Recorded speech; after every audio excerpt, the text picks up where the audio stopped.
आज फेरि भान्सामा मेरो र सागको भेट भयो। साग देख्ने बित्तिकै लाग्छ आज त स्वस्थ खाना खाइन्छ। तर साग टिप्दै धुँदै केलाउँदै गर्दा आधा समय त सागसँगै बित्ने रहेछ। साग पनि कस्तो सुरुमा हेर्दा धेरै जस्तो लाग्छ, पकाएपछि भाँडाभित्र हराए जस्तो।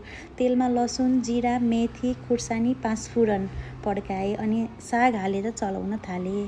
तरकारी पाक्दै जाँदा भान्साभरि मिठो बास्ना आयो। त्यसपछि मनले भन्यो, स्वस्थ खाना त ठिकै हो, तर भात चाहिँ अलि धेरै नै चाहियो है। हो कि न साथीहरू। अनि मैले साग चाहिँ मजाले चलाइरहेको छु, हेर्नु। अब चलाउन त पर्यो राम्रोसँग, हो कि नै, भन्नु त राम्रोसँग चलाएर पाकेर खानु पर्यो नि त। साग चाहिँ पाक्दैछ है मेरो यता। अब साग लगभग तयार भइसक्यो। अन्त्यमा चाहिँ मेरो साग तयार भयो पाकेर। अब परिवारलाई खुवाउने पालो। आफूले पकाएको खाना मिठो भयो भने त भान्सामा बिताएको समय पनि सफल भयो जस्तो लाग्ने रहेछ कि साथीहरू। अब चाहिँ हाम्रो यता खाना खाने बेला भयो साथीहरू। आज चाहिँ सिम्पल छ है मेरो खानामा चाहिँ। अनि हामी यता बुढाबुढी बसेर गफ गर्दै मजाले खाइरहेको छौँ।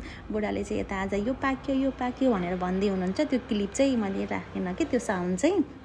खाना चाहिँ एकदम स्वादिष्ट छ भन्दै मिठो मुखले खायौँ हामी दुईजनाले साथीहरू।